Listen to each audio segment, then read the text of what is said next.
Boas noites e benvidos a esta segunda entrega de Contrastes na nova tempada de Canal Rías Baixas. Hoxe, de novo, dende o Pazo da Cultura de Pontevedra, estaremos a falar non con voceiros municipais e o alcalde de Pontevedra como foi na primeira das nosas citas, senón falaremos de turismo e farémolo con estes invitados que paso a presentarlles a continuación. Primeiramente, Paco González, hoteleiro de Sanxenxo e presidente do Clúster do Turismo de Galicia. Benvido e boas noites, Paco. Buenas noches. Ao meu carón, a concelleira de promoción da cidade de Pontevedra, que ten entre as súas, precisamente, responsabilidades tamén a faciana turística da nosa cidade. Como está, Anabel Gulías? Boas noites. Moi ben, moi boa noite. Emma Torres é concelleira de Turismo do Grove. O Grove é, probablemente, neste intre, a capital turística das Rías Baixas. Emma, que tal? Boas noites. Boa noite. E, finalmente, Carlos López Font, deputado provincial e voceiro do Grupo Provincial do Partido Socialista na Deputación de Pontevedra. Carlos, que tal? Benvido, boas noites. Muchísimas gracias, buenas noches. A todos vostedes por estar aquí connosco e con vostedes para charlar precisamente e contrastar, que de eso vai este programa, de contrastar sobre a situación que eleximos nesta, unha certamente moi agradable, porque os datos turísticos deste ano, como nos anos anteriores, están sendo realmente espectaculares. Si lles parece, para centrar o diálogo, e para logo non caer moito nas cifras, imos a escoitar e recordar o que decía a presidenta da Deputación de Pontevedra, Carmela Silva, hai tan só unos días, con motivo dunha valoración global da campaña turística nas Rías Baixas neste verán. En canto ao balance do verán 2017, a palabra que o define é espectacular. É un balance espectacular.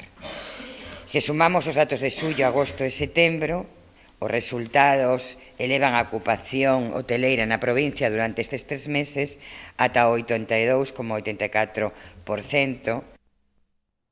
É un dato espectacular, é un ano espectacular, un verán espectacular. Carlos López Font, desde esa perspectiva, precisamente, Deputación de Pontevedra, que ten esa responsabilidade e asume, ademais, esa condición, digamos, de analista da situación turística cada ano, e particularmente nas tempadas veraniegas, o contraste cos datos de anos anteriores salientan, precisamente, esa condición magnífica, excepcional deste verán 2017, non? Sí, podemos decir magnífica, podemos decir excepcional, podemos decir espectacular, lo podemos definir con los adjetivos que queramos, pero ciertamente ha sido un verano muy bueno sobre las previsiones que se tenían, que siempre se realizan un poco a la baja, pensando en estacionalidad y en la cantidad de situaciones que puedan venir. Superar el verano del 2016, pues ciertamente es un éxito. Además, es un comportamiento que se da en la mayoría de las comarcas, en la mayoría de las zonas y en la mayoría de los sectores. Por lo tanto, si hay que definirlo, como decía la presidenta, ciertamente espectacular. Y es verdad que nosotros desde la Diputación cumplimos ese papel de análisis, de aglutinadores, de dinamizar, y en ese sentido, que luego hablaremos seguro mucho de ello, sí, pues estamos embarcados en conseguir un plan estratégico de turismo que creo que va a ser una herramienta fundamental. Evidentemente que sí, temos que ir cara a unha reflexión sobre que modelo turístico queremos, pero na ronda inicial faremos eso, precisamente valoración, escapando probablemente dos números, e falando de sensacións. Cal é a sensación que ten o presidente do Clúster do Turismo de Galicia, por tanto, o voceiro principal do sector empresarial do turismo en Galicia, o sector hoteleiro, deste ano 2017, Paco González? Sin duda ninguna es un gran resultado, ¿no? A lo mejor inclusive comenzamos a acostumbrarnos a esto de que batimos cifras, batimos meses históricos, batimos años históricos, y yo creo que sin duda ninguna lo que estamos a ver y a vivir es el trabajo, el esfuerzo de todo un sector, administrativamente, público, privado, por unas marcas, por un buen hacer, y sin duda ninguna creo que este año 2017 parecía difícil, estoy de acuerdo con Carlos, parecía difícil superar el año 2016, porque el año 2016 no solamente fue un año histórico, sino que fue un crecimiento vertiginoso con respecto al 2015, ¿no? Las condiciones como el tiempo ayudaron, las condiciones económicas que aparentemente todo hace indicar que hay una mejoría en esta situación también ayudaron. y parecía difícil lograrlo, y sin embargo el 2017 vuelve a ser un año que supera el 2016 y por lo tanto creo que estamos hablando de un crecimiento sostenido, ya no estamos hablando de una situación puntual, sino que creo que estamos hablando de un crecimiento sostenido, consolidado, que debemos aprovechar. Ambos los dous realizan as súas valoracións desde unha óptica máis global, como responsable dun organismo de ámbito provincial, como responsable de un ente que aglutina os empresarios do sector. Interésame agora precisamente as valoracións de ambas as dúas, porque son concelleiras que están moi preto precisamente desa realidade turística, desa realidade de visitas, desa realidade de impacto económico que é moi importante, que rende o turismo aos visitantes precisamente nas nosas vilas, nas nosas urbes, nas nosas cidades. Emma, vostede está en pleno sismo co marisco. De feito, prácticamente arrancámola de O Grove para que viñera aquí con nós e ten que volver inmediatamente. Como está a vivir precisamente estes días que son, supoño, a corona de un verano espectacular, ¿verdad? Efectivamente, un sismo turístico, podemos decir, que estamos vivindo estes días. No, precisamente, coincido totalmente co que indicaba o presidente do clúster. Deronse un cúmulo de circunstancias que acumuladas fan que posicionemos o destino Galicia, vamos a decir en este punto, no lugar que quizáis durante uns anos estaba un pouco posto en duda, que era o lugar como un destino turístico de referencia dentro do total do país. A partir de aí, no caso do Grove, no caso da perspectiva local, coincidimos co que sucedeu a nivel autonómico e unha melloría de datos moi importante, pero máis alá do cualitativo tamén unha melloría do cuantitativo, unha melloría cualitativa. Estamos falando dun turista que disfruta da vila dunha forma máis intensa, que non simplemente busca ese sol e playa que tiñamos inicialmente marcado en a zona sobre todo das Rías Baixas e que busca unha experiencia completa que nas vilas de Pontevedra estamos traballando adecuadamente, non? E efectivamente a temporada no Grove e en toda a provincia alarga con un evento como é a Festa do Marisco, que no primeiro fin de semana de valoración podemos falar de que sigue o ritmo de todo o verán, que é un ritmo de crecemento con respecto ao ano 2016 e que todo apunta a que este segundo fin de semana coa ponte que temos en marcha, a boa climatoloxía e a promoción que se ten feito, pois as cifras van a ser tamén moi positivas. É dicir, cúmulo de elementos que fan que o destino turístico este funcionando. Aquí agora no Pazo da Cultura de Pontevedra estamos a unha temperatura moi agradable, certamente, pero mañán festivo, anúnciase 30 grados de temperatura nas Rías Baixas, é dicir, que vai a estar a tope, a reventar, a rachar o Grove. Falando desto da desestacionalización, das iniciativas que os concellos poden adoptar, precisamente o Concello de Pontevedra que vostede representa aquí, Anabel Gulías, ten unha experiencia xa longa en buscar, digamos, recursos, resortes. Probablemente unha das grandes invencións foi a Feira Franca, que hai pouco tempo acreditou de novo a súa enorme capacidade de convocatoria. Pero supoño que este verán, globalizando, mantén esa mesma tónica xeral na primeira valoración de todos os demais interlocutores, verdade? Sen dúbida. Os datos falan por si mesmos e solos, non fai falta facerlle ningunha valoración. E eu sempre digo, sempre que me preguntan a este respeito, digo que non hai mellor indicativo que sair ás rúas de Pontevedra, non? A parte da cantidade normal de persoas ou xente que pasean e que nos visitan, non? Dun dos destinos máis próximos, estamos a falar de vilas máis cercanas, notamos moita afluencia turística, non?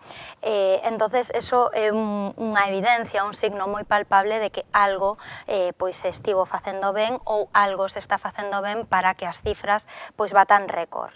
Pero sí que é certo que posa en riba da mesa unha das cuestións fundamentais, non? E o gran manada da cuestión turística, non?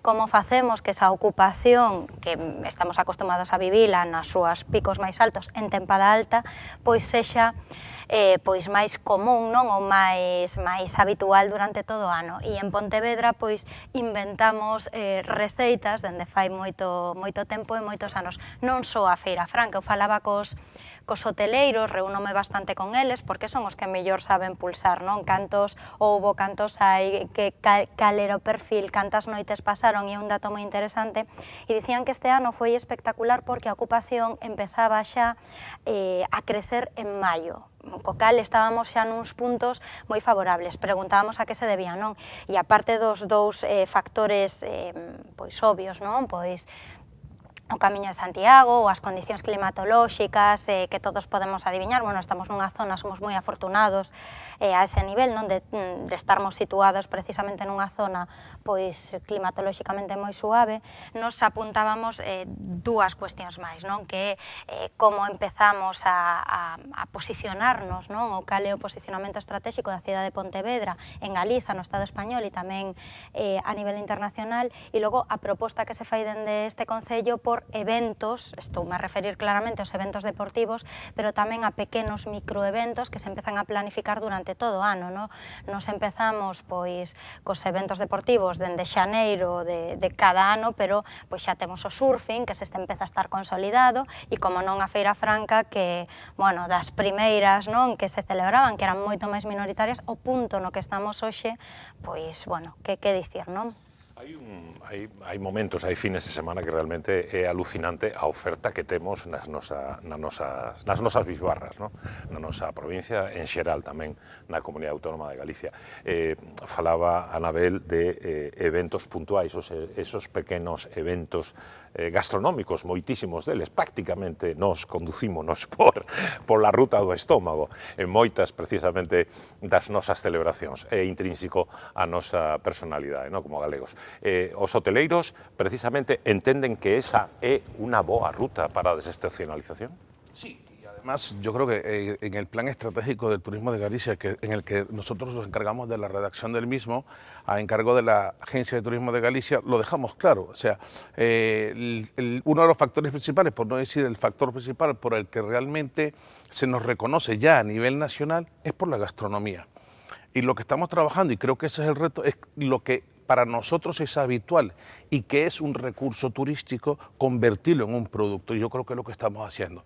Yo creo que para cualquiera de nosotros que ha salido fuera de Galicia, basta que salgamos fuera. Hombre, yo no tengo ese acento gallego marcado, pero en cuanto digo que vengo de Galicia y que soy un gallego con acento venezolano, lo primero que te dicen siempre es lo mismo. Qué rico se come en tu tierra, qué bien se come en Galicia, ¿no?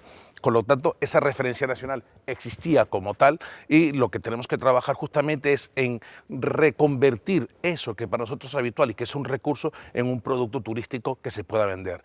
Fiestas como la fiesta del marisco del Grove son una referencia para una parte muy importante de esta provincia y sobre todo para todas las comarcas que estamos cerca del Grove.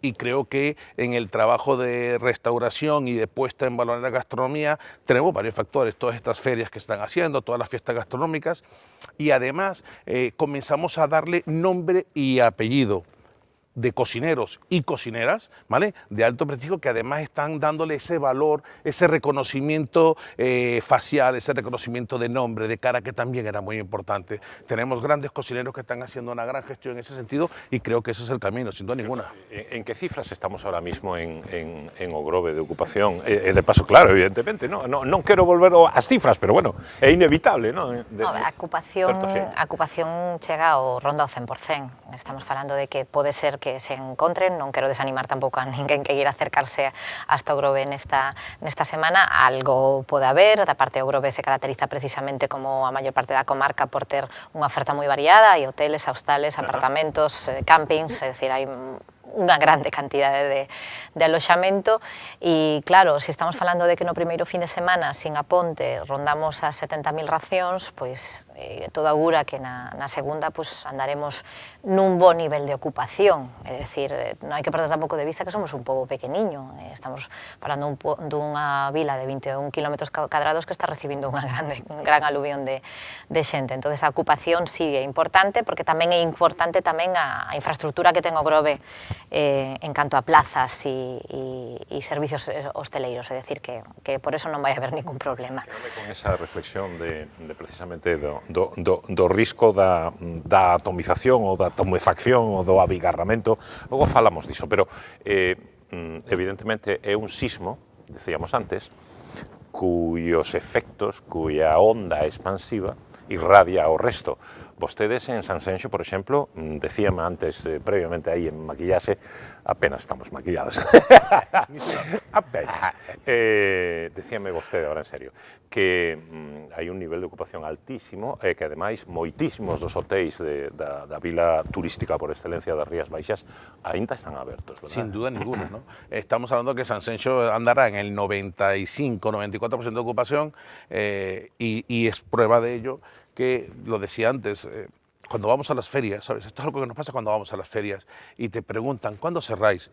Y lo primero que decimos es, en el Puente del Marisco. Pasado el Puente del Marisco cerramos. Y la gente te dice, ¿pero cuándo es el Puente del Marisco? Y, el 12 de octubre, el Puente de la Hispanidad. Pero para nosotros, en el sector del turismo y de los viajes, en esta comarca, la Semana Santa es ese gran inicio de actividad para un porcentaje muy importante del sector, y claramente el Puente del Marisco es ese punto y final de la temporada. Y por lo tanto, fíjate, yo creo que refleja la importancia de esta fiesta que estamos hablando, no me quiero equivocar, 54 años de una fiesta. Yo creo que eso ya también denota la importancia de la misma, ¿no? Que margen de que estamos en debate aberto a partir de agora, non esperen a miña indicación, poden vostedes falar, interrumpirse, interpelarse, interactuar. Pregunta aberta para Carlos Lópezón e Anabel Gulías. Que marxe de crecemento temos? Porque claro, o problema aquí é crecemos, medramos tanto que pode chegar un momento que abarrotamos. Non quero pensar, verdad, en compararnos con algunos outros destinos turísticos polo Mediterráneo adiante, por exemplo. Que marxe de crecemento creen vostedes que temos? De margen de crecimiento creo que tenemos mucho. Nosotros en el nuevo gobierno de la Diputación lo que hemos intentado, me refería anteriormente al plan estratégico de turismo, creemos que tenemos que tener un elemento por primera vez en el que analicemos el sector, en el que contemos con la opinión evidentemente de los concellos, pero también con la opinión del sector privado. En estos meses, ya 8 meses, se está haciendo un trabajo en ese sentido y sobre todo va orientado a conocer fortalezas, debilidades y también peligros. Yo creo que tenemos bastante margen de crecimiento. Un dato que puedo dar es que los concellos opinan sobre 10 que la puntuación del sector está en torno a 6, con lo cual eso lo dice absolutamente todo. El sector privado opina que se está en un 6,5 y por lo tanto yo creo que ciertamente hay margen para el crecimiento. Lo que ocurre es que tenemos que distinguir muy bien lo cualitativo de lo cuantitativo. Y en ese sentido no debemos de correr riesgos de otras comunidades, de otras ciudades, que han avanzado quizá muy deprisa, pero de una forma muy poco sostenible. Y en ese sentido yo creo que debemos de ser conscientes. Opinabais antes sobre el tema de la gastronomía, yo también aporto mi experiencia personal, que soy un madrileño ya de 40 años de vida en Vigo, y cuando viene mi familia y llaman mis amigos porque van a venir, hacen 2 preguntas. ¿Dónde les voy a invitar a comer y qué tal tiempo hace? Y esto es así. Entonces, en los datos contrastados que tenemos, gastronomía, naturaleza y cultura son los 3 factores que desde fuera de Galicia, tanto a nivel nacional, a nivel estatal de España, como a nivel internacional, se aprecian más. Yo creo que nuestro reto es crecer, que se puede crecer de una forma sostenible, sin irnos excesivamente en el número, sino buscando la calidad. Antes de entrar en el plató comentábamos, y comentaba Gemma, en relación con el Grove, que hay un turismo de más calidad en el mes de septiembre, a diferencia del de julio y agosto, y todo esto es absolutamente compatible. Y ahí es donde tenemos que buscar herramientas de conocimiento, ya digo, entre el sector público, que para nosotros ciertamente es una obligación, como con el sector privado, que como decía Anabel, son los que conocen perfectamente estas situaciones, para buscar un crecimiento, pero yo creo que a pesar de las cifras importantes que supone el sector del turismo en PIB, en empleo, creo que se puede crecer y de una forma sostenible. Lo que pasa es que hay que estar, seguro que luego comentamos, hay que estar muy atentos a los riesgos de masificación.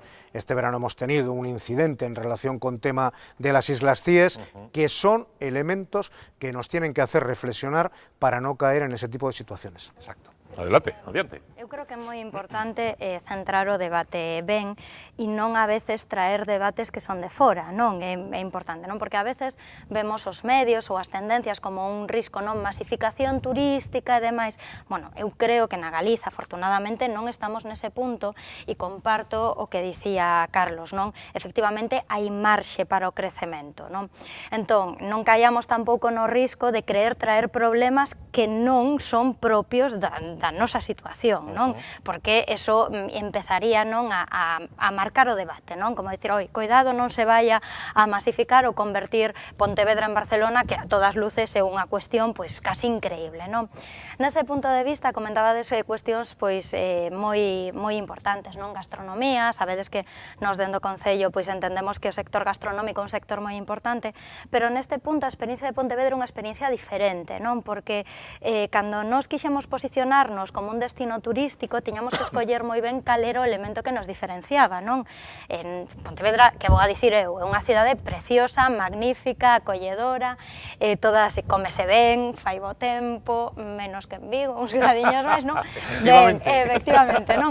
Pero todos estamos de acordo que compartimos eses rasgos, pero non tiñamos nada que nos diferenciase, non? Que fixese atractiva a visita a Pontevedra, algo que dixera, quero ir a Pontevedra, non? Non temos unha catedral, non temos a Festa do Marisco, non temos as Illas Cíes, entonces reinventamos de algún xeito o posicionamento estratégico da cidade en base a un modelo, non? Un modelo que hoxe define e que hoxe non nos vai adiantando polo mundo falando dunha realidade, que é que somos unha cidade diferente, unha cidade tranquila, unha cidade alternativa en algún punto, non? Entón fixemos ese crecemento, pero foi un crecemento baseado na planificación de moitos anos en construirmos entre todos unha cidade que fose atractiva.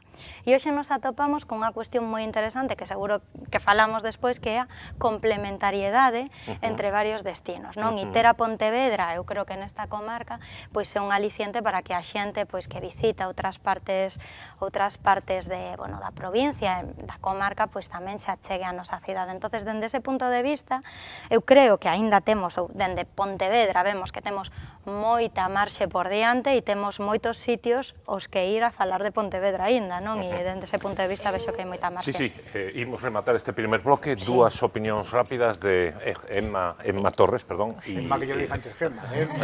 E Paco González. Nada, que estando totalmente de acordo co que aporta Anabel, de que non podemos traer efectivamente debates que non existen realmente, é dicir, ahora mismo, por sorte, falar de masificación turística en Galicia se alonxa bastante do que sucede en outras partes de España, pero sí é verdade que tamén, enlazando co que decía Carlos, hai que ter especial coidado nese crecemento, é dicir, o crecemento debe facerse planificado e debe facerse tendo en conta os recursos dos que dispoñemos. Entón, se estamos falando que estratégicamente todos coincidimos, especialmente nas nosas zonas en que a natureza, a gastronomía son fundamentais, esa conservación da natureza ten que ir da man desa evolución turística, non? Nos, por exemplo, temos unha especial preocupación polas playas, polo cuidado das playas, onde o que queremos é compatibilizar que todo o mundo poida disfrutalas, pero tamén unha conservación das mismas. Isto leva aparallado a implementación de medidas de cara ao que nos visita, de cara ás persoas que nos visitan, ás veces son complicadas, non recoller o lixo, non recoller as algas, que son medidas de conservación que tes que explicar, que tes que defender e tes que levar ao fin e a cabo. É dicir, o turismo é fundamental, o turismo pode crecer todavía en Pontevedra, pode crecer en moitas das nosas vilas, pero debe crecer sempre da man de unha sustentabilidade, un cuidado medioambiental, porque iso ademais é o que leva aparellado que poidamos ter os recursos naturais que gastronómicamente logo nos permiten crecer, etc. Entón, eu creo que aquí, que é o punto que nos planteabas inicialmente, o cualitativo é fundamental, non o cuantitativo. Entón, dar cifras de crecemento de visitas, nos, polo menos desde o Concello de Grove, sempre estamos no sentido de, ollo, sí, crecemento de visitas, pero visita desde o punto de vista cualitativo. A festa nos dá moito, temos moito cuidado en que as cifras están ben, son 10 días puntualmente, que está moi ben que este moi cheo o Grove, que haya moitas visitas para toda a comarca, para toda a provincia, pero queremos que esa xente probe material de calidade, con marisco de calidade e conozca un entorno cuidado medioambientalmente e con uns servicios de calidade. Entón, ese é o punto de traballo. Non sei, vostedes, a mí pasoume en un pispás este primeiro bloque, 25 minutos así, ¡pah!, rapidiño. o cal é moi boa sensación. Así que, permiso, pídolle o presidente do Clúster do Turismo de Galicia, de seguido, tras a publicidade, reanudamos e será precisamente Paco González quen tome a palabra no seguinte bloque de contrastes. Ata agora mesmo. Bien, seguimos neste segundo bloque de contrastes falando de turismo dun ano absolutamente espectacular, unha tempada con unos datos maravillosos, espectaculares, e facendo unha reflexión de profundidade con respecto ao modelo que temos e ao modelo cara o que vamos. E precisamente nese senso, despois do primeiro bloque, pedíalle esta tregua a Paco González, presidente do Clúster do Turismo de Galicia, que agora reanuda precisamente ca impresión que ten o sector, os empresarios do sector, sobre os riscos da posible masificación. ¿Hay ese risco o no hay ese risco? Vamos a ver. El problema es que el año tiene 12 meses y hay 2 meses y medio donde tenemos un porcentaje de ocupación alto y hay destinos turísticos donde ese porcentaje de ocupación es realmente alto. Como por ejemplo la Suavila. Como por ejemplo Sanxenxo, pero yo creo que toda la zona costera. Lo que no nos podemos olvidar es que la marca España, que es la gran marca turística que nos lleva en el mundo entero, su primera referencia es Sol y Playa, ¿vale? Y lo vemos a nivel mundial. El Sol y Playa sigue siendo uno de los grandes motores turísticos en el mundo y por lo tanto lo que no podemos es obviarlo. Lo que tampoco podemos decidir es trabajar por el lado fácil, por el camino fácil, y ese sí puede ser el peligro. Nosotros creemos que el Sol y el Playa es un motor que no debemos olvidar, pero tampoco debemos aceptar el valor numérico como la meta. Creo que no debemos basarnos en números, ¿vale? Y por lo tanto lo que tenemos que trabajar es realmente por un turismo sostenible, un turismo real que permita una rentabilidad y que permita que el turismo sea afable socialmente, turísticamente, rentablemente para todos. No debemos olvidarnos que el turismo es el sector económico. Para mí es una industria. Voy a repetir las palabras de Núñez Feijóo porque además lo repite siempre que lo dice y estoy muy de acuerdo con él en este sentido. Es una industria blanca, es una industria que no contamina, ¿vale? Y su cadena de valor es tan importante, es tan horizontal que es difícil decirle en Pontevedra, en pleno centro de Pontevedra, si la farmacia o la persona que tiene el kiosco de periódico vive o no vive en parte del turismo. Es muy difícil preguntarle al taxista que está en el aeropuerto de Santiago, de Vigo, de La Coruña, si vive o no vive del turismo, ¿no? El turismo lo es todo y por esa importancia que tenemos debemos apostar por un turismo de calidad. ¿Y qué es un turismo de calidad? Pues un turismo de calidad es un turismo que nos permita vivir bien, que nos permita aumentar esta tarificación. Tenemos en este momento uno de los precios más bajos, ¿vale?, a nivel nacional, que lo que nos convierte es en un producto muy competitivo porque la relación calidad-precio es muy alta. No debemos olvidar que el turismo en Galicia, estamos hablando de que es la segunda comunidad autónoma en sellos Q de calidad, solo superado por Andalucía en 5 sellos. Y si hiciéramos un ratio número de empresas, sello de calidad, Galicia, Andalucía, entonces lo tendríamos muy claro, somos los número 1 de una manera muy importante. Ha habido una apuesta muy importante por la profesionalización, ha habido una apuesta muy importante por la calidad. Si me pregunta alguien si está todo hecho, diré no, queda muchísimo camino por andar, queda muchísimo por hacer, pero es cierto que lo hemos hecho y por lo tanto debemos apostar por un turismo que diversifique más sus vacaciones, debemos apostar por lo que decía antes, un turismo de sol y playa, sí, pero un sol y playa que además ofrece una fiesta del marisco, que ofrece un enoturismo, que ofrece una cultura propia. Galicia bebe del mundo celta.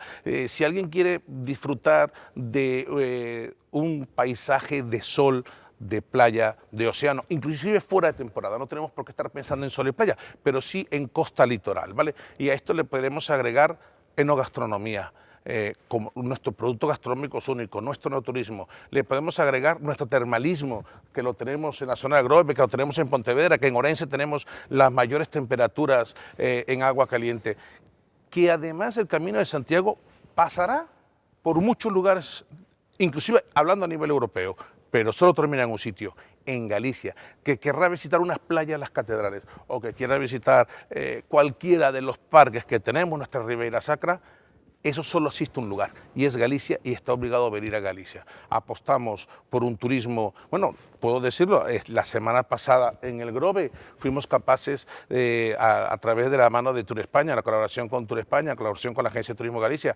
vinieron 126 agentes turoperadores de 16 países. Esto ya no era un workshop, esto realmente era una mini feria. Hay veces que vas a una feria y no tienes la capacidad real de entrevistarte con 126 turoperadores. Pues tuvimos 126 turoperadores en la isla de La Toja, en la cual le vendíamos para un cliente que se suele denominar ahora mismo turismo cosmopolita. Estamos hablando de un cliente de 45, 50 años que sale 3, 4 veces en el año, ¿vale? Y que le gusta vivir experiencias. Y yo creo que estamos en el destino idóneo, Galicia y por supuesto las Rías Baixas, en el cual cualquier viaje que se realice es una experiencia en sí misma.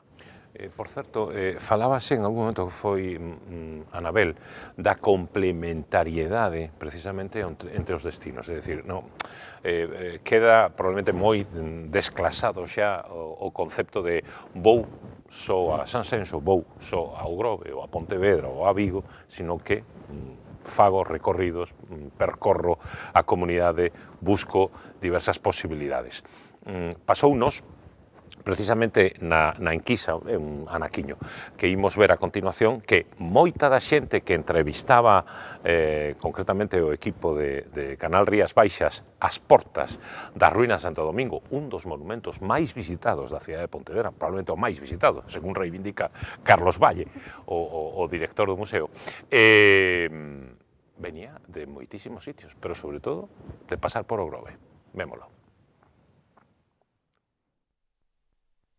De las Rías Baixas, mucho las rías en sí y luego tanto monumento que hay, tanta historia, hay mucha historia de muchas culturas.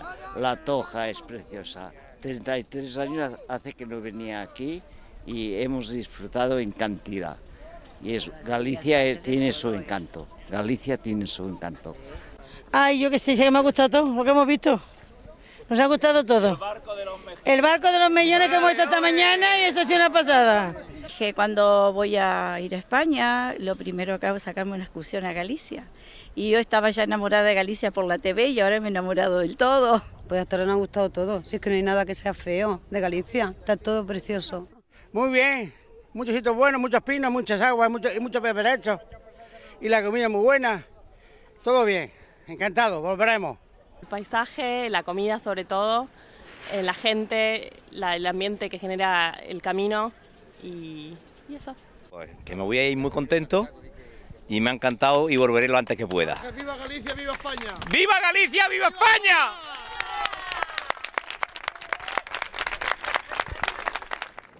Viñan contentos, viñan moi contentos do Grove, precisamente. ¡Ah, come aquí, Jane! Tal. Evidentemente, chama moitísimo a atención. De feito, se uns prantase aí no peirao do Grove ou na illa da Toxa, está a escoitar estes días, non sei a facturación que farán, será espectacular, supoño. Os barcos que están a percorrer constantemente. Ese é un bo exemplo do que estaba comentando agora, de que o turismo experiencial, non? É un comenzo incipiente dese turismo experiencial estuvo nos barcos de paseo no Grove, é dicir, o turista que pregunta, chega á oficina de turismo e non pregunta que vou a ver, sino pregunta que vou facer, no Grove ou donde sea. E efectivamente, ese que vou facer require que a complementaridade dos destinos, é dicir, nos no Grove temos moi avanzado por circunstancias históricas vinculadas co balneario e demais, a oferta de paquete turístico, por decirlo de alguna forma, é dicir, a xente ven ao balneario, ven ao barco, ven a ver artesanía, ven a visitar o museo, a visitar o acuario e todos os recursos que temos, pero é verdade que fai falta máis, é dicir, o turista de hoxe en día é un turista que busca actividade, que busca experiencia, un turista que difire moito do turista que empezou a traballar aí unha década, ni siquiera máis aló. Entón é necesario que a xente que se desplaza a vernos, que se desplaza a nosa zona, teña opción decisión, e aí entro nun debate importante, de ter un bo transporte que lle permita enlazar con outros destinos turísticos fundamentais da nosa geografía, como é Santiago, como pode ser Pontevedra mismo, ou Vigo, ou Sanxenxo incluso, non? É dicir, necesitamos ter moi estructurado iso, porque a persona que se desplaza, que viaxa para vernos, quere facer moitas cousas, quere conocer máis do que era habitual, e incluso o turista de sol e playa require dese sol e playa servicios adicionais que non estaba requirindo quizás hai unha década, non? Entonces, porque o turismo de sol e praia ten unha limitación obvia que a climatoloxía, non? É dicir, non podemos vender sol e praia en Galiza, por moi bo tempo que faga, en febreiro ou en xaneiro. Sería, bueno, pois, creo que non sería demasiado acertado. Entonces, comparto plenamente a reflexión contigo de artellar sistemas de transporte que permitan, bueno, pois artellar todo ese destino, non? Galiza como destino ou as Rías Baixas como destino, pero hai veces que tamén temos no alcance das institucións pois ferramentas, non, que poden favorecer ese intercambio, non? E, por exemplo, teño que poñer de exemplo a unificación que fixemos Deputación de Pontevedra e Concello de Pontevedra nas oficinas de información turística, o acordo que temos coa Mancomunidade do Salnés, non? Ao fin e ao cabo que vendemos as Rías Baixas, e creo que neste tema estaremos todos de acordo que hai que ter altura de miras para sair do localismo, de vender cada un o noso, porque somos máis fortes vendendo en conxunto, non? Porque se Sanxenxo pode, ou o Grove, ou o que sexa, pode complementar pois os días que fai menos, non?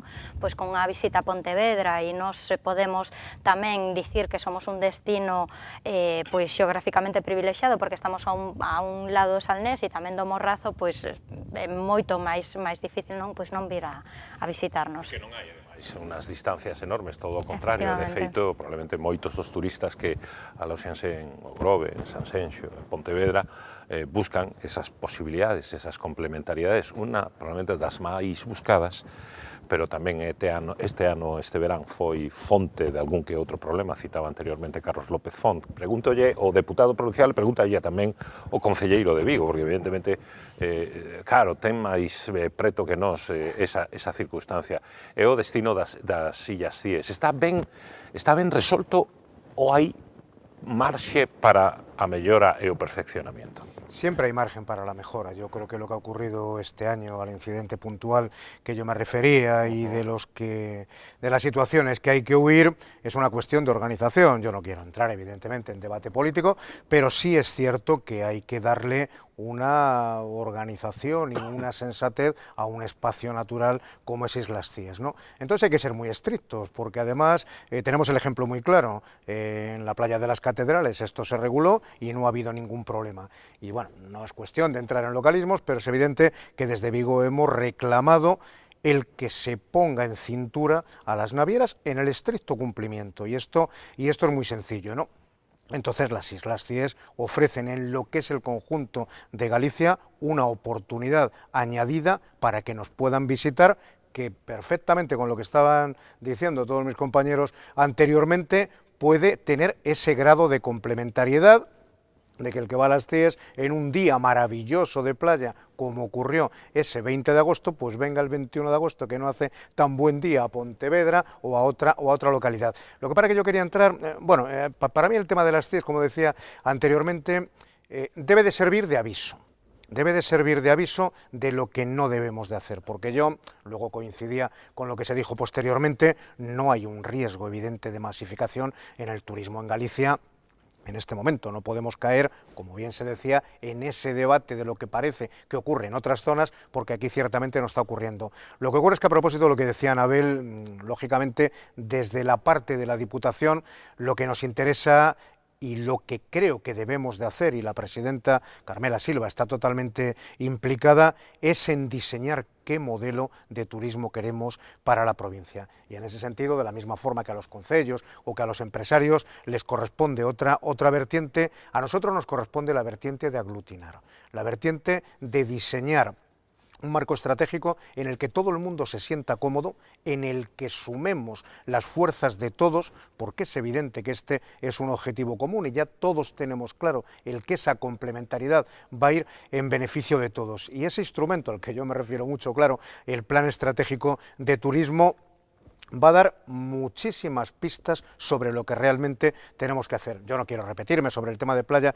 y otras cuestiones, pero más allá de la simpatía de algunas expresiones de la encuesta que habéis hecho y demás, si os fijáis, recoge absolutamente todo: gastronomía, playa, barcos, excursiones, no sé qué, no sé cuántos, y algo que a lo mejor hemos tenido quizás un poco más abandonado, y es que cultura hay en toda la provincia. Carmela Silva está defendiendo mucho ese concepto de cultura de toda la provincia, no hablar de cultura del interior, porque parece que hay una cultura del interior y otra de las zonas más costeras. No, tenemos un patrimonio cultural que realmente, y en el trabajo que estamos haciendo en el Plan Estratégico de Turismo, así se demuestra. Entonces, tenemos también que potenciar esa parte desestacionalizada de que los que vienen, porque se veía en la encuesta esta, también vayan a ver ese patrimonio cultural que es muy apreciado fuera de Galicia. En muchísimas ocasiones es verdad que por acto reflejo de lo que es el Camino de Santiago,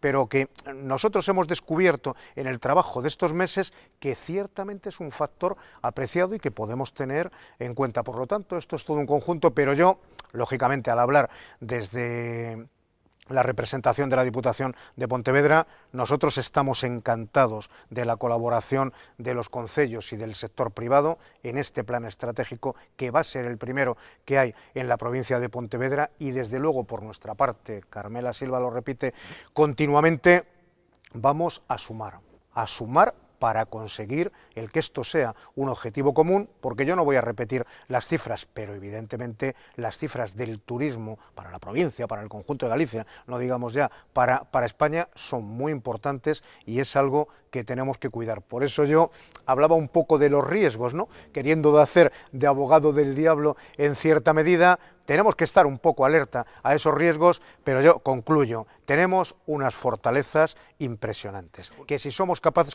que si somos capaces de sumar, ciertamente puede beneficiar muchísimo al conjunto de la provincia de Pontevedra. Comparto todo o que dis, o que pasa, e eu entendo que todos o entendemos aquí así, unha cousa é valorar os riscos e outra cousa é proxectar imaxes negativas sobre algo que non acontece. E tamén temos que ter moito cuidado con este risco, porque a veces facemos valoración sin querer, non? Pois temos que prever porque parece incipiente esta ameaza, non? E o que sí que quero deixar claro é que eu creo que na Galiza, neste intre, non sei que pensades vos, non é certo que haxe esa ameaza, salvo o caso puntual, tamén estamos falando das Illas Cíes, que un patrimonio natural a protexer con medidas específicas e especiais, non? Estamos falando, no caso das Cíes, como a Praia das Catedrais, de recursos de indubidável valor paisaxístico patrimonial. E logo apuntabas a cultura, que me parece moi interesante, xa non só dende o punto de vista de cultura tradicional, non? Sino a cantidade de oferta cultural de eventos que temos na provincia, non? E eu falaba antes con Emma e lle daba os parabéns por esa magnífica programación musical que me parece, bueno, pois espectacular, e non só no Grove, sino que en casi todos os concellos estamos apostando por cultura. E cultura tamén dende o punto de vista, se me permitides, e a ver como digo isto sin xerar resquemor, cultura de máis imbricada no momento actual, é dicir, estou falando de modernidade, de creatividade, e sen dúbida Galiza ten que despuntar tamén como destino creativo, non? E como destino moderno, non esa visión o mellor solo do berberecho e dos barcos e demais, non? Temos moitísimos máis recursos e, bueno, debemos aproveitalo, eu creo que debe ser así. No, solo un apunte en relación con lo que dice Anabel, y no es porque sea Vigo, pero los fenómenos de cultura urbana, Marisquiño y otras manifestaciones, son algo que tenemos que tener muy en cuenta porque es la diversidad, y comparto el que yo no me extendí, pero cuando quería hablar del concepto de cultura incluía estos fenómenos porque es un fenómeno que atrae a muchísimos jóvenes y que ciertamente el apoyo que también estamos haciendo desde la Diputación, pero comentabas el Festival de Ogrove y los festivales que ha habido este año son un fenómeno que atraen a muchísima gente.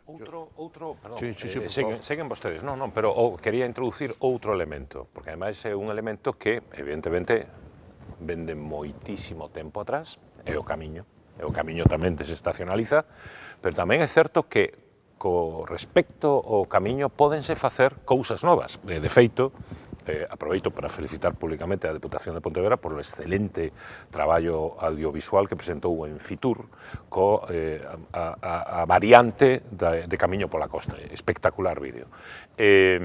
É unha posibilidade.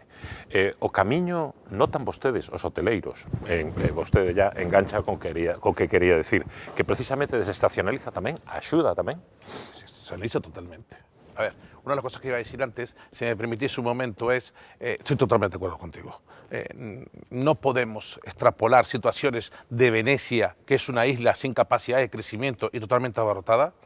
No podemos extrapolar la situación de Barcelona, que si lo estudiamos y lo vemos, vemos que además el punto es muy limitado. Estamos hablando de las Ramblas y algo más, y donde el sector político, un factor político en estos momentos, ha complicado la situación. Dejémonos, no estamos en esa situación. Pero lo que sí tenemos que entender es que el que no cuida lo que tiene, a pedir se queda. Por lo tanto, yo creo que es muy importante la regulación, y esto lo dice el sector privado, la ordenación y la regulación. Somos de los que creemos que tenemos que trabajar en ese sentido. Si no ordenamos, si no regulamos, si no tenemos definido claramente qué queremos ser, dejamos que esto vaya a libre albedrío, y la solución, esa sí es mala, ¿vale? El turismo se ha democratizado, ¿vale? El turismo pertenece ya a la cesta básica, todo el mundo tiene derecho a salir, y además tiene derecho a salir varios años. Ryanair, de alguna manera, democratizó el derecho a viajar, ¿no? Y por lo tanto, entendemos que esto se ha multiplicado de una manera muy importante. No debemos permitir que pase lo que tenga que pasar, sino que tenemos que intentar ordenar y coordinar. Cuando hablamos de desestacionalización, como decía antes, siendo España un país estacionalizado, no nos olvidemos que aquí las vacaciones laborales con las vacaciones escolares, con las vacaciones administrativas, podemos decir que coinciden todas en esos 3-4 meses de temporada, y a partir de ahí es muy difícil salir. Entonces, claramente nuestra ventana de entrada es el turismo internacional. Y yo creo que lo ha demostrado el Camino de Santiago, todas sus rutas, ¿no? Estamos hablando que más del 60% de la gente que hace el camino ya es extranjera, ¿vale? Y se ha convertido sin querer en nuestro mayor embajador. Nos ha pasado un poco lo que nos pasó también a los destinos de costa, que de alguna manera no nos dábamos cuenta y vivíamos de espaldas al mar. No nos dábamos cuenta realmente de que la belleza la teníamos hacia el mar, y lo estamos redescubriendo hoy, y a veces miramos inclusive hacia nuestro litoral y decimos, ¿qué hicimos? ¿Cómo permitimos hacer ciertas cosas en su momento? ¿No? Pero porque vivíamos de espaldas al mar, sinceramente, ¿no? Pues creo que con el Camino de Santiago nos ha pasado algo parecido. Hemos vivido de espaldas a algo que podemos decir nació en el 93, si no me equivoco, como boom. Muy poquitos años, ¿no? Estamos hablando que en muy pocos años, 24 años, se ha convertido en nuestro máximo embajador. Los que vamos a ferias afuera nos damos cuenta de que situar Galicia muchas veces es complicado, ¿vale? Y al final nos referencian por el Camino de Santiago, por el Celta de Vigo, por el Deportivo La Coruña. Esto es así, o sea, cuando salimos fuera nos damos cuenta de que esta es la situación. Y yo creo que ese es el gran trabajo que tenemos que hacer. Está en la internacionalización, uno de las herramientas, de los factores, de los recursos más importantes, que es capaz de traer turistas todo el año, que es un turista que quiere disfrutar no del sol y playa. Estoy de acuerdo contigo, es posible vender sol y playa durante la temporada baja, pero sí puedo vender el destino de paisaje litoral, que es tan atractivo. Tenemos un paisaje litoral impresionante, tenemos los mejores bancos del mundo allá donde vayamos, y por lo tanto, si a esto le sumamos todo lo que hemos dicho, cada vez que te sientas con un turoperador internacional y le das a degustar nuestra gastronomía, nuestro vino, nuestra cultura, nuestro paisaje, nuestro patrimonio, se van enamorados. Es decir, se van enamorados de lo que tenemos entre nosotros. Y eso es lo que tenemos que tener la capacidad de vender, porque además es un turismo que viene con un nivel medio muy importante, con un nivel de compra y de adquisición muy importante, y que es justamente un poco lo que hablábamos antes, que es el que puede darnos la posibilidad de un turismo realmente sostenible, un turismo rentable y un turismo que sea amable con toda la sociedad. Emma, pechamos xa este segundo bloque. Simplemente por introducir un elemento máis dentro de unha perspectiva, sei que bastante local, pero antes se falaba de plans estratégicos e evidentemente nós tamén a nivel local pues, desarrollamos unha planificación estratégica que, sin embargo, está a expensas un pouco do plan que faga a Diputación e un poquinho do plan que a Xunta acaba de presentar, ¿no? pero claro, estábamos falando de patrimonio, estamos falando de cultura, estamos falando de Camiño de Santiago, pero unha cousa que nos preocupa especialmente desde a perspectiva, insisto, local, é que ten que existir unha formación, ten que existir un coñecemento por parte dos actores do sector turístico deses recursos. E eu creo que unha das cousas que temos detectado nos últimos tempos é que quizáis pola dinámica especialmente dos destinos máis maduros, que teñen unha larga traxectoria turística, é que o propio sector moitas veces non conoce eses recursos, non? Entón, creo que sería necesario unha colaboración, creo que ahora deberíamos introducir o tema da colaboración entre administracións en ese sentido, a formación e que o sector conozca directamente eses recursos para poder traballar en eles, non? E creo que é unha dos elementos onde temos que mellorar e un dos elementos onde temos que traballar, non? Porque moitas veces ese turismo de sol e playa non requería inicialmente, falamos de hai unha década, deses recursos adicionais. Agora que o turista busca experiencias e busca eses recursos adicionais, é preciso que o sector reconozca ese patrimonio, esa cultura tanto anterior como actual e poida traballar en eso, non? Deixamos o balón no tellado e recollémolo inmediatamente despois da publicidade. Encantoume, non sei se a Maclery le gustará tanto como a min, eso de que Ryanair democratizou o turismo. Menudo eslogan. Ata agora mesmo.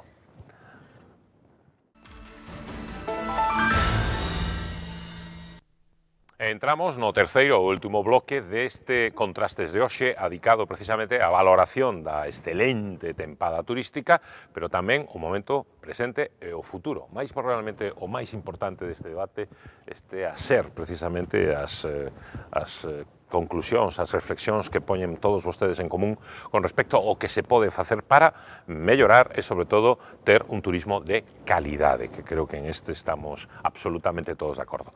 E plantexaba Emma Torres, concelleira de Turismo do Concello de Grove, antes da última pausa publicitaria, deixaba o balón no tellado a propósito da colaboración entre as institucións para que prime, é correcto se digo, a profesionalidade, o coñecemento, a boa praxis, digamos, entre os axentes implicados directamente no turismo, non? Sería esta a conclusión. A colaboración entre administracións no que é a xestión turística en xeral. Perfecto. Que di o presidente do clúster? Pues aquí vamos a ser ya un poco más contundentes, estoy totalmente de acuerdo. Vamos a ver, el sector privado ha demostrado que era capaz de trabajar conjuntamente. Hace 4 años nació un clúster de turismo donde dijimos empresarios de Vigo, empresarios de Santiago, empresarios de Sanxenxo, empresarios de Lugo, empresarios de Orense, empresarios de toda Galicia, vamos a trabajar de la mano por el sector, ¿no? No se los daba 6 meses de vía y si esto no duran 6 meses, estos terminan 4 años después, redactamos un plan estratégico de turismo de Galicia. Hemos demostrado que si queremos, podemos. El sector público y la colaboración público-privada también está demostrado. Estamos trabajando con la Diputación de Pontevedra de la mano, estamos trabajando con la Diputación de La Coruña, por supuesto que estamos trabajando con la Agencia de Turismo de la mano. Prueba es nuevamente el que hayamos firmado todos los convenios que hemos firmado o que nos haya permitido redactar un plan estratégico para toda la comunidad. También es posible trabajar las administraciones y el sector privado. Yo creo que el debe todavía está justamente en la relación interadministraciones, comenzando por la administración estatal, siguiendo por la administración autonómica, pasando por todas las diputaciones y por supuesto los concellos, que son los que viven más de cerca. Porque no debemos olvidar que si hablamos de Citroën seguramente estaremos hablando de Vigo y de su cercanía, la mayoría de las empresas, que si hablamos de ciertas industrias están muy localizadas, pero vuelvo a decir lo mismo, turismo es uno de los ejes más horizontales de la economía y es un potente, no nos olvidemos que cuando hablamos de turismo hablamos del 12% del Producto Interior Bruto de Galicia y que cuando hablamos de turismo estamos hablando también casi del 12% de la generación de empleo, ¿vale? Ya alejándome de destinos como Sanxenxo, en el cual hablamos del 80% del Producto Interior Bruto y más del 60% de la generación de empleo. Por lo tanto, nosotros consideramos que las administraciones están obligadas a entenderse y a trabajar en sectores tan importantes como el turismo, porque no debemos olvidar que cuando se apostó en su momento por el mundo de la construcción, la burbuja urbanística que parecía que era el gran generador de riqueza, casi lleva a la quiebra a este país, y que fue el tractor del turismo el que aguantó este país, el que mantuvo este país a flote, el que dio generación de empleo, y por lo tanto creo que es necesario, y como decía antes yo creo que obligado ese entendimiento general entre todas las administraciones, más allá de colores políticos, más allá de discrepancias, que podemos tenerlas, porque las podemos tener y las tenemos en diferentes... Hay ejes fundamentales, hay pilares sagrados de la economía que deberíamos trabajar todos a una, y yo creo que el turismo, sin duda ninguna, es uno de esos pilares. Carlos, existe ese, ímolo decir de xeito así coloquial, buen rollo institucional? Existe buen rollo, y nosotros nos hemos planteado desde el primer día, se planteó Carmela Silva, la presidenta, el que existiera ese grado de colaboración entre el sector público y el sector privado, y además me gusta muchísimo una definición que acabas de dar, que es que desde el sector público es una obligación. Y ciertamente nosotros, en el Gobierno de la Diputación, lo hemos interiorizado como tal. Por lo tanto, dentro de ese plan estratégico, que lo concluiremos en diciembre, va a ser un análisis total del sector. Y va a poner pues sobre la mesa aquellas cuestiones que ciertamente preocupan, lo que comentábamos antes, fortalezas, debilidades, oportunidades, pero sobre todo ese concepto de colaboración. Y ahí tenemos que contar, porque no deja de ser un plan complementario a lo que hay a nivel autonómico y a lo que hay a nivel estatal, pero siempre en el entendimiento en el sector público, en el sector privado. Y antes se nos felicitaba por el tema del Camino de Santiago de la Diputación, y yo también quiero felicitar aquí a los concellos y al sector privado por el grado de implicación que están teniendo en la elaboración de este trabajo. Y en este trabajo están saliendo cosas muy interesantes. Y Emma lo decía anteriormente, el sector demanda formación. Demanda formación en idiomas, demanda formación en conocimiento del patrimonio cultural que tenemos, pero demanda formación también en relación con las nuevas tecnologías y con las nuevas técnicas de negociación con los turoperadores o cómo se pueden promocionar determinados destinos. Por lo tanto, ahí hay un conjunto de cuestiones que realmente va a componer el conjunto del plan estratégico, que yo creo que va a ser, este programa a mí me está encantando, parece ser que es el segundo, pero yo creo que cuando saquemos en diciembre el plan estratégico de turismo, tenéis que ver una forma de contrastar la situación con lo que se propone y sobre todo lo que dicen los agentes, porque hay muchas cuestiones. Lo hablábamos anteriormente.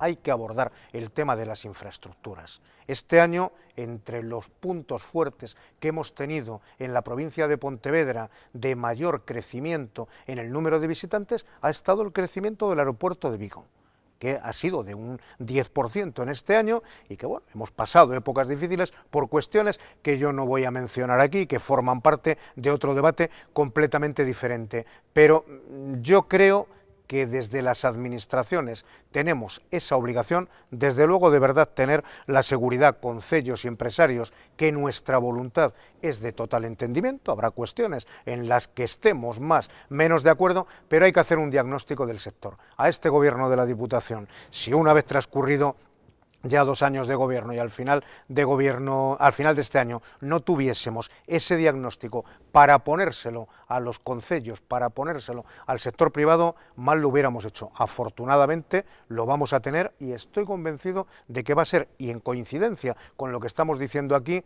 una herramienta, un instrumento muy potente para abordar todas esas cuestiones. Pero, por ejemplo, no hemos hablado de termalismo, bueno, sí, una pequeña referencia, náutico, por ejemplo, o de turismo náutico, muchísimas cuestiones, la enogastronomía también se hizo una referencia, pero es cierto que tienen un potencial en el que esa diversificación que comentábamos anteriormente también hay que entrar. Pero de verdad, como me preguntabas por el buen rollo, sí que hay buen rollo y sobre todo muy buena intención de cumplir con el papel que nos corresponde. Anabel Gulías, vostede reúnese con certa asiduidade, decía, cos empresarios, cos hoteleiros, cos empresarios do sector na cidade de Pontevedra. Recibe vostede tamén ese feedback de preocupación pola formación continua que falaba precisamente agora Carlos López Font? Eu teño unha operación ou unha opinión non un poquinho diferente a que seamos aquí, non? Eu cando se fala de colaboración, de cooperación, son palabras que, bueno, pues, que todos empregamos. O problema é cando hai que concretar a cooperación, non? Vamos a falar de cuestións pois máis prácticas, non?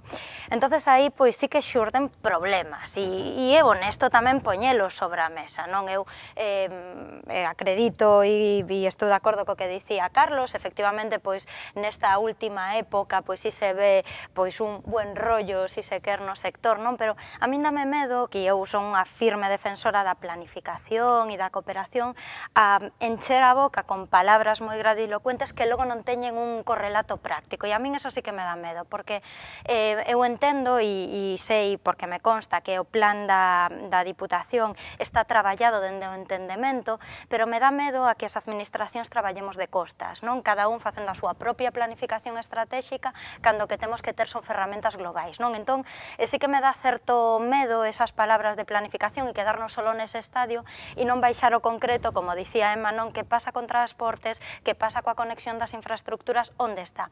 Por poñer un exemplo, cando nos entramos a colaborar coa Mancomunidade do Salnés, o fixemos o contrario, puxémonos a traballar e logo lle chamamos convenio.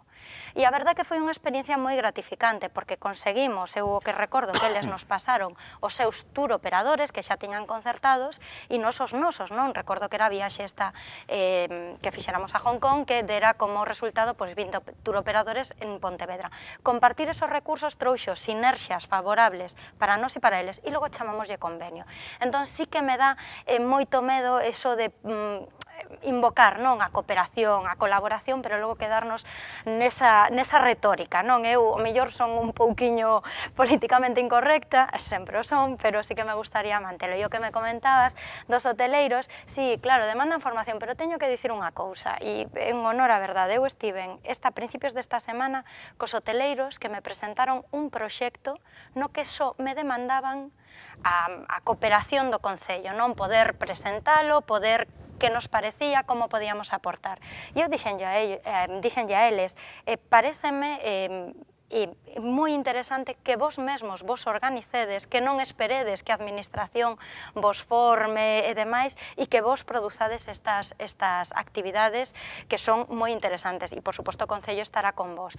E non demandan tanto, dende o punto de vista, no caso de Pontevedra, o tema da profesionalización, porque eu creo que xa é un estadio superado. Hai marxe para seguir mellorando, vale? Pero xa é un estadio, creo que superado. Demandan outras cuestións, pois colaboración do Concello, cuestións máis prácticas, pois, bueno, cuestións do día a día, e nese punto, de acordo. Non sei se che contestei, porque saltei o anterior, pero vamos. Aquí teño que ser un pouco máis, como dicías ti, políticamente incorrecta. Desde esa perspectiva local, a colaboración coas administracións é difícil, por non decir casi imposible en algún punto. Por suposto, por sorte, temos avanzado coa Diputación, pero é verdade que a nivel da xestión turística nos vemos bastante solos en algún momento, non? Eu poño exemplo, por exemplo, agora da Festa do Marisco. A Festa do Marisco é un evento que se organiza desde cos servicios municipais, exclusivamente con recursos municipais, que require un 4% do presuposto municipal. O sea, nun concello de 11.000 habitantes, o 4% do presuposto en moitos recursos, non? Entón, por sorte, estamos tendo un pequeno apoio da Diputación, un nulo apoio da Xunta de Galicia e ausencia total de calquera outra administración, cando todos acabamos de poñer sobre a mesa de que é un evento fundamental para desestacionalizar e que ten unha repercusión moi positiva na provincia. Isto é só un exemplo. É dicir, nos últimos tempos, nos últimos anos, coa mellora do repunte das boas cifras do turismo, estamos falando de que a administración local está asumindo nas vilas de carácter turístico unha serie de servicios e recursos que sobrepasan as súas posibilidades.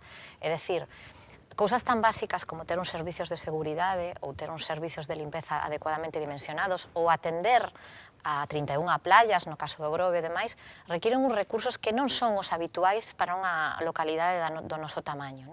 Entón, digamos que o apoio de outras administracións resulta fundamental, e estou totalmente de acordo que é fundamental a planificación, e é fundamental a planificación en común. É dicir, este problema que vemos desde abaixo, os concellos pequeniños, estamos observando como cara arriba, as administracións están traballando e perfectamente facendo unha serie de plans, pero que teñen que ter en conta a realidade que hai a pé de obra, por decirlo de alguna forma. En turismo, como noutros moitísimas temas de xestión, A administración local son as trincheiras, é o punto no que tes o contacto real co cidadán, co hosteleiro, co empresario, e é o punto onde, efectivamente, por sorte a Diputación o entendeu perfectamente, tes que recoller a información que che permita logo facer unha planificación que revirta positivamente na xestión turística. Pero é certo, non quero ser negativa en ese sentido, pero sí quero ser moi realista en que nos levamos moito tempo reivindicando a necesaria apoio que os pequenos concellos precisamos para poñer en marcha este tipo de actividades. É dicir, cando o turismo é unha vía fundamental da nosa economía, que o é, no caso do Grove, e quizás non tan importante como noutras vilas, pero fundamental xunto coa pesca e xunto cos nosos recursos vinculados co mar, é verdade que nós temos que poñer toda a carne no asador, se me permitides esa expresión, é verdade que nós temos que poñer todos os recursos porque son é a nosa forma de vida, é nosos recursos, a nosa entrada de apoio económico, pero tamén é verdade que a veces nos vemos superados porque somos un concello moi pequeno. Entón, eu creo que se antes falábamos da colaboración de administracións como de debate fundamental, como a necesidade de que as outras administracións comprendan esta realidade, que espero que os plans estratégicos permitan facer esa comprensión. A segunda parte do tema é como nos financiamos os concellos turísticos. É dicir, estamos falando de que unha poboación como Grove con apenas 11.000 habitantes está recibindo en temporada estival, ten que atender, ten que darlle uns servicios a 30 ou 40.000 personas. É dicir, a festa do marisco, como estamos na festa, falamos moito deles, é un exemplo, digamos, comprimido, unha pequena cápsula que pon de exemplo isto, e de repente tes que dar servicios a un número elevadísimo de personas cando os recursos están dimensionados para moitísimo menos. E é verdade que a excepcionalidade é só nos meses, pero habría que plantexarse que eses meses son fundamentais para a economía e hai que atender eses recursos, que eu entendo que quizás non se poden dar esos servicios para os 12 meses, pero para empezar precisaríamos que na temporada alta houbera ese apoio. Fala vostede de que pode facer os concellos, especialmente os concellos pequenos, como o caso do Grove, para financiar esas actividades, esas actuacións a prol do turismo. Síntome como Maxi Gómez cando Iago Aspas pon un balón perfecto na área simplemente para rematar. Falemos da taxa turística e escoitemos o que dixo o respecto a presidenta da Deputación Provincial de Pontevedra hai tan só unos días. Por lo tanto, eu creo que este é un debate que hai que abrir no Estado español e que hai que abrir en Galicia sin ningún temor, non ten por que ter ningunha influencia negativa, pero eu creo que é un debate que hai que abrir. Por lo tanto, a mí non me parece que en principio, sin que nos sentemos seriamente a estudiar estas cuestións, pois se poda cuestionar ou non ningún tipo de proposta, non? Pero, repito, en moitos lugares se aplica esa tasa e non tivo absolutamente ningún reflexo negativo no turismo, máis ben todo o contrario, por lo tanto, estudiémolo, non? Taxa turística, sí, non e por qué? Pregunta aberta para os 4. O buen rollo. Vamos a ver. Hasta que se fala de vamos allá. Sí, hombre, sí. A ver, yo estoy de acuerdo con Carmela Silva en que es discutible, por supuesto que es discutible y creo que debe ser discutido, ¿vale? No tiene ninguna lógica el que no lo discutamos, yo creo que hay base para discutirlo. Dicho esto, no toca. En estos momentos no toca una tasa turística. En estos momentos una tasa turística no es más que un nuevo impuesto revolucionario a un sector turístico que lo ha pasado muy mal, que vuelvo a decirlo, ha asumido muchísimo. Voy a poner un ejemplo, no hace mucho, bueno, ya hace unos cuantos años, nos subieron el IVA en medio de la temporada y esto se lo comió el sector privado, ¿vale? Y una tasa turística como esta, en estos momentos, es imponerle un nuevo impuesto al sector privado.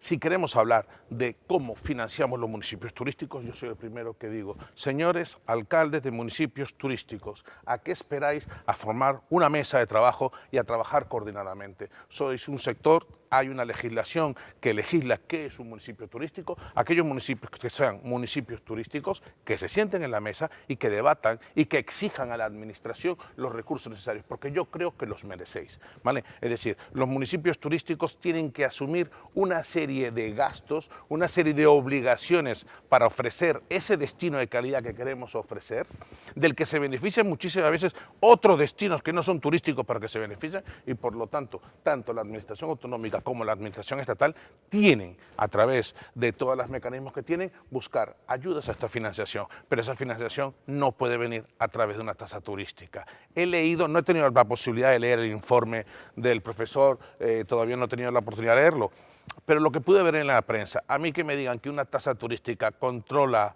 la masificación, o esto que se lo pregunten a Pontevedra a ver si lo consiguieron, ¿no? Una tasa turística en la que vemos que siempre se cobra a través de los hoteles, pero ¿qué pasa con la gente que no duerme en los hoteles? En este país hay 80 millones de turistas, 20 millones duermen en casa de sus amigos o familiares. Que ya estamos hablando de que el número de plazas en apartamentos de uso turístico, en viviendas de uso turístico, supera a la oferta en plazas de hoteles. Y aún así sigue habiendo un 20% que duerme en casa de amigos y familiares. Por lo tanto, como dije antes, regulación y ordenación para ese control de masas, ¿vale? Para ese control de destinos, son los concellos los que saben perfectamente en qué lugares se concentra más o menos y qué medidas podemos tomar, ¿vale? Como lo hacemos con los aparcamientos o como lo hacemos con otros flujos, lo podemos hacer en este sentido, pero lo que está claro es que en estos momentos, para nosotros, no toca una tasa turística. Diálogo, discusión e a cercanía, por supuesto, pero non toca. Se non me lembro mal, foi precisamente o alcalde de Santiago, non? Martiño Noriega, o que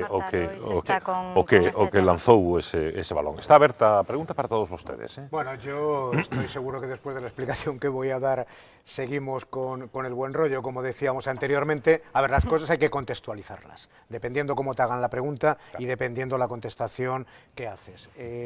Si la contestación hubiera sido un no radical a la tasa turística en función de cómo se hizo la pregunta, habría un gran titular. Entonces, prácticamente lo que ha querido decir la presidenta es que es un tema que si alguien cree que hay que sacar, que entre otras cosas hay que decir que sería la administración autonómica, bueno, pues esto se podría hablar como cualquiera y que lo saque el que tenga argumentos.